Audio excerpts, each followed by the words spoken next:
Chapter 15. A Song of Deliverance. Then Moses and the people of Israel sang this song to the Lord. I will sing to the Lord, for he has triumphed gloriously. He has hurled both horse and rider into the sea. The Lord is my strength and my song. He has given me victory. This is my God, and I will praise him, my father's God, and I will exalt him. The Lord is a warrior. Yahweh is his name. Pharaoh's chariots and... So mapagpalang araw po sa ating lahat. So basahin po natin ang ating daily devotion sa Book of Exodus, chapter 15. So ang napunta pong verse sa akin is verse 4 to 6. So basahin po natin. Mga karwahit kawal ni Paraon, sa dagat ay kanyang itinapon. Sa dagat na pula na ilibing, mga pinunong Ehipsyo, na pawang magagaling. Sa malalim na dagat sila'y natabunan, tulad nila'y batong lumubog sa kailaliman. Ang kanang kamay mo, Yahweh, makapangyarihan, dinudurog nito ang mga kaaway. Amen po. Pagpalang gabi po sa ating lahat. Exodus chapter 15, verse 7 to 9.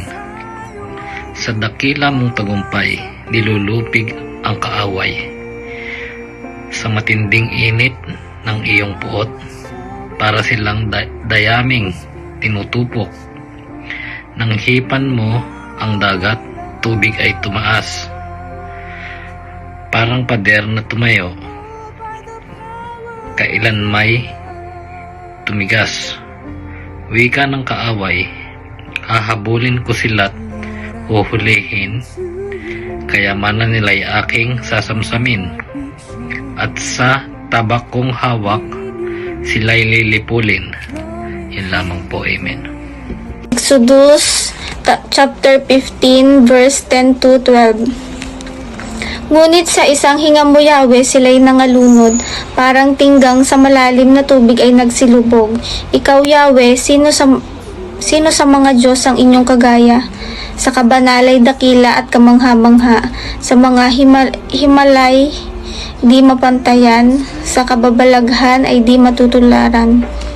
Nang iyong iunat ang kanan mong kamay, nilamon ng lupa ang aming mga kaaway. Amen. Book of Exodus chapter 15 verse 13 to 15. Sa pamagitan ng walang tigil niyong pagmamahal, gabayan ninyo inyong mga iniligtas. Sa pamagitan ng inyong lakas, gabayan ninyo silang banal niyong tahanan. Maririnig ito sa mga bansa at magiging sila sa takot. Lubang matatakot ang mga Pilisteo at mga pinuno ng Edom, Moab, at magiging takot. At ang mga pinuno ng Kanaan ay hihintayin sa takot. Exodus 15, verse 16 to 18. Tunay na matatakot sila. Sa pamamagitan ng inyong kapangyarihan, sila'y magiging parang bato na hindi nakakakilos, hanggang sa makadaan ang inyong mga mamamayan na inyong iniligtas, O Panginoon. Dadalhin niyo ang mga mamamayan niyo sa inyong lupa, at ilalagay niyo sila sa bundok na pagmamay-ari niyo, ang lugar na ginawa niyong tahanan, O Panginoon. Ang templong kayo mismo ang gumawa. Maghahari kayo, O Panginoon, magpakailanman. Ang mabuting salita ng Diyos. Amen. Isang magandang hapon sa ating lahat. Ang aking babasahin ay mula sa libro ni Exodus chapter 15 verses 19 to 21. Ang awit ni Miriam. Ang mga Israelita ay hinabol nga ng mga kawal ng Faraon sakay ng mga kabayo at mga karwahe. Nang ang mga kawal ay nasa gitna na ng dagat, muling pinaagos ni Yahweh ang tubig at natabunan ng alon ang mga kawal ng Faraon. Samantala ang mga Israelita ay tumawid sa tuyong lupa. Pagkatapos kumuha ng tamburin si Miriam, ang babaeng propeta na kapatid ni Aaron.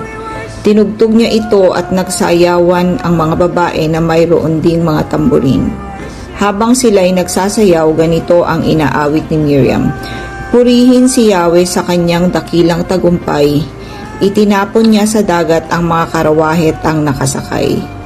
Ang mabuting salita ng Diyos. Amen. Yes, hello mga kapatid. Pagpalang araw sa bawat isa. Tayo po muli magbabasa ng ating Bible Reading Devotion dito sa Exodus chapter 15 verse 22 to 27. The waters of Mara and Elim.